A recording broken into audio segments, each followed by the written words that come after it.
Hey everybody, this is Monday, March 23rd, 2026, coming to you from the sunny climes, actually, of Southern Oregon, with a 5-minute review for this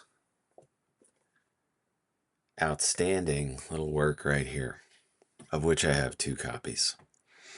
I have my signed Brad Kelly copy with the tarot card and this explanation here. In addition to be one of the best working novelists today, and probably a few other, among other many other things, I imagine, Brad is a skilled tarot practitioner. So if you're interested in that, get with him. I would recommend it. So I'll read this. On the cover, basically iconic cover immediately. It says, "In the sewers of Detroit lies an ancient mystery, a labyrinth of the mind only escapable by death." Badass. And on the back, we have, "Disgraced anthropology professor Jim Murray has been drawn into the dark, ousted from his career by the algorithm and mob rule. Desperate for money, he joins a shabby crew of repairmen working in the tunnels beneath the city of Detroit. They say their job is to keep the earth from falling in. One day, waist deep in the filth, they stumble upon an ancient secret and soon discover that the city above them is no longer home. In time, the sewer will show Jim worlds far stranger, a landscape scourged by fire and insanity, a dystopia ruled by a mad god. To find his way back through the labyrinth will prove to be a brutal test of his soul and a penetration into the nature of reality, which it certainly is." So, overview, 5 out of 5.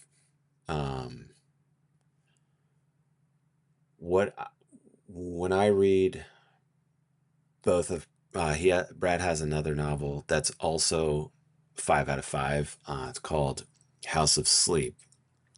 And in reading both of these, I sort of think of the middle ground somewhere between the adept philosophical novel like McCarthy or Borges or something like this, and it's not a middle ground. There's probably infinite ways to thread the two poles between like genre and brain power. But Stephen King, in my mind, sort of occupies the other pole. And though he is a douchebag now, there was a time when like Brad and I were growing up where King had something, undeniably. I should do like a 5-minute review of these are the actual Stephen King novels that are 100% worth your while.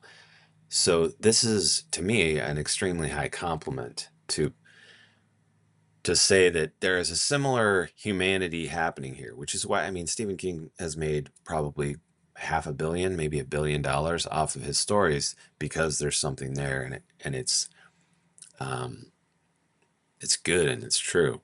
What Brad is doing is that, except better.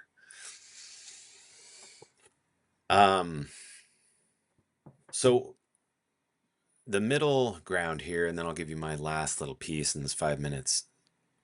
What I see Brad doing is doing the complete work at he's working at however many levels there are. Maybe say there's 7. I tend to stick with this number 7. Plot, character, mythological, symbolic, the level of the sentence, the craft. And then all of this has its own sort of level where how do you manage all of these parts? And then what do you produce? And to me, Brad's as skilled and gifted and good at managing all of these parts as anybody working today. Last point to try and actually cram this into 5 minutes.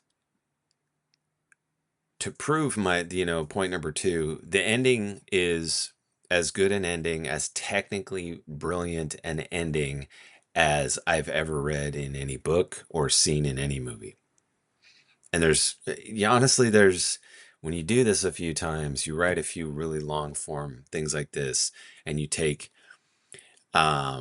everything seriously, and you don't hem yourself into being a genre guy or a literary guy, but you try and handle all of that. The ending is, it tells the truth of everything that happened before in its way. And I'm telling you, for, 14 bucks or whatever it is, buy two copies and then buy a copy for your brother-in-law who hasn't read a book since 2004. And then buy a few more copies because there aren't that many dudes out there anymore, who have made the choice to take this path, the path of the publishing working novelist, while remaining true to, the dictates of his heart about what he says is true. Nobody's coming along to help him. I imagine his wife supports him. I support that. If but think about it, and imagine the extent that you need to take ownership of every aspect of your life, from time management to your long-term goals to your relationships to your health, to get that done. It's not simply just, I mean, if you want the other side of the case, just go grab something off of the contemporary literature shelf where people didn't have to make those sacrifices and see what they got. Damn, 7-minute review, but we'll have to live with it. Brad Kelly, The Earthen Dark, 5 out of 5, all day.